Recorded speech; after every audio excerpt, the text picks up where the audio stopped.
C'est la bonne nouvelle de la journée. Il est arrivé, il est juste là, ici.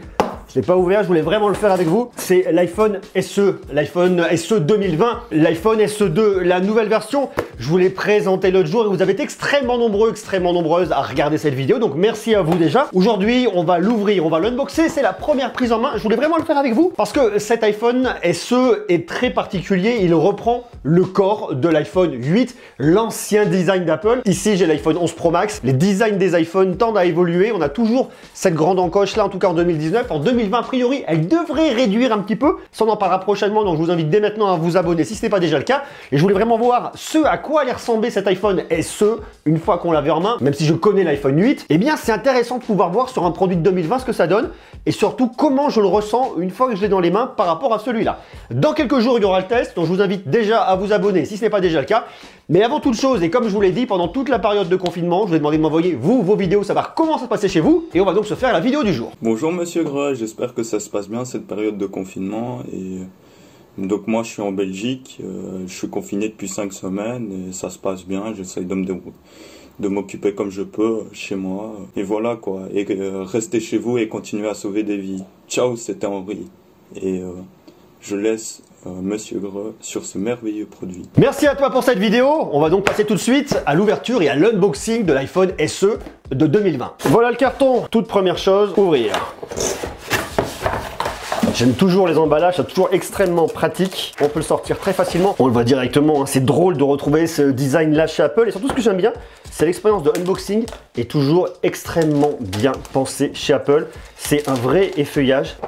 Et maintenant, hop là, on s'ouvre. Ah, pas mal, j'aime bien. Alors moi j'ai pris la version rouge, on le voit, le petit côté red. Design by Apple in California. Il a donc été pensé par Apple directement en Californie. Alors on ouvre, on a effectivement toute la notion de Product Trade. Alors le Product Trade, je ne sais pas si vous connaissez. Red, c'est une association qui lutte contre le VIH. Et Apple sort un modèle par an, modèle rouge, en partenariat avec Red. Donc ça c'est plutôt bien. Et il y a une partie qui est, je ne sais pas si c'est 1 €, je ne sais plus exactement la somme, qui est reversée à la lutte contre le VIH. Alors on a quoi? Bienvenue sur l'iPhone, il nous redonne un petit peu l'essentiel. Touch ID, on reconnaît, effectivement il y a Touch ID ici, il n'y a pas Face ID, ça je vous l'avais déjà dit. Le bouton latéral, on maintient enfoncé pour allumer l'iPhone et on appuie pour mettre en veille ou le réactiver. On l'a dans plusieurs langues. De l'autre côté, bouton sonnerie silencieux, bon ça on connaît, les boutons de volume, on nous donne quelques petites astuces. La recharge sans fil, parce que oui, vous avez de la recharge sans fil, ce que vous n'aviez pas avant sur l'iPhone 8 et sur l'ancien iPhone SE. Toujours un port Lightning pour venir le recharger. Donc bon, voilà, ça fonctionne. On a découvert le tiroir de carte SIM, on va voir tout ce qui va être garanti. Et bien évidemment, les petits autocollants Apple qu'on trouve toujours. Toujours dans le même souci d'unboxing, vous avez la petite languette, vous venez tirer. Et là, hop, regardez. Ça c'est cool, c'est drôle, déjà rien que comme ça, c'est un tout petit format. J'ai plus l'habitude d'avoir des petits formats comme ça, j'ai tout le temps des gros smartphones. Ça c'est vraiment très bizarre. Une fois de plus, chez Apple, ça s'ouvre très facilement et c'est toujours très bien pensé. Avant de regarder le reste de la boîte, on va déjà regarder la prise en main. Ça, c'est vrai que c'est ouf, hein. C'est très bizarre. Je vous assure, c'est très bizarre d'avoir un tout petit smartphone dans la main comme ça. J'ai plus réellement l'habitude. J'avais l'habitude avec les Pixel 4 notamment, d'avoir des petits formats avec des écrans de 5,8 pouces. Là, on est sur du 4,7 pouces. C'est encore plus petit. Le logo qui est situé au centre, ça c'est plutôt bien. On le voit. Product Trade, la petite caméra avec le petit relief. On retrouve vraiment le design notamment de l'iPhone 10R sur le dos. On retrouve l'iPhone 8 de façade. Les finitions, on connaît, hein, le boulot fait par Apple, c'est irréprochable, ça marche toujours très bien.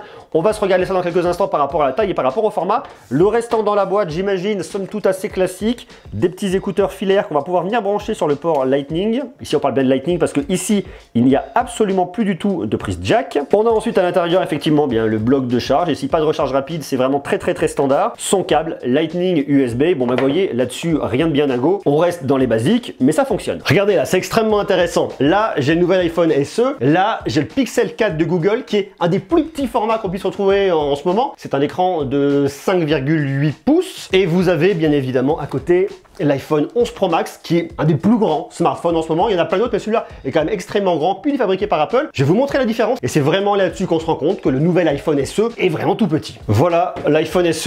Voilà un smartphone qui aujourd'hui est un tout petit smartphone. C'est celui-là. C'est le Pixel 4. Et vous voyez que le Pixel 4 est quand même plus grand que ce qu'on va retrouver ici. Et voilà un des smartphones les plus grands, mais néanmoins un smartphone d'Apple. C'est l'iPhone 11 Pro Max qui lui est quand même beaucoup plus grand. Et si vous comparez les deux modèles d'Apple, vous voyez que ça déborde de tous les côtés par rapport à l'iPhone 11 Pro Max. C'est absolument incroyable la différence de format que vous avez. Mais surtout ce qui est dingue, c'est que le Pixel 4 aujourd'hui, c'est vraiment un tout petit smartphone Et si vous venez poser juste par-dessus l'iPhone SE de deuxième génération, il vient pas du tout recouvrir le Pixel 4. On voit bien le bord en haut, le bord en bas, un peu sur le côté. Et c'est là où on se rend vraiment compte que ce smartphone-là est vraiment tout petit. Je fais vraiment facilement le tour avec ma main. Je viens recouvrir l'ongle de mon majeur. Là, je viens également le recouvrir, mais c'est un peu plus grand. Il est un peu plus large. Donc pour toutes les personnes qui aiment les formats vraiment tout petits, qui veulent quelque chose d'extrêmement compact, l'iPhone SE est vraiment très pratique. De la même manière, on peut le glisser très facilement dans une poche. La différence dans 11 Pro Max, qui lui par contre va toujours avoir tendance un petit peu à dépasser ici. Pour l'allumer, c'est juste ici sur le côté. C'est exactement le même OS que j'ai actuellement sur mon iPhone 11 Pro Max. C'est vrai que c'est bizarre de retrouver Touch ID. Alors pourquoi pas, hein, au final j'utilise très bien sur mon MacBook Pro, mais c'est vrai que sur un iPhone, j'aurais jamais pensé retrouver Touch ID. Après, c'est un truc qui marche bien. C'est étrange de se retrouver aujourd'hui comme ça avec un iPhone Touch ID. Avec ce design-là, avec quelque chose de très compact, pourquoi pas. Faut vraiment reprendre ses repères. Ça, c'est vraiment un point essentiel, je pense, parce que moi, je suis habitué à un très grand smartphone. J'utilise depuis quelques mois l'iPhone 11 Pro Max, qui est quand même très grand. Et là, les apps sont en train de se réinstaller, donc il faut le temps que les choses se fassent. Laissez-moi quelques jours pour le tester. Je vais vous en parler, et à mon avis, ça va être très surprenant. Faites voir du côté de la caméra. Ça, je vous le montrerai lors de mon test. Je vais pas vous le montrer tout de suite.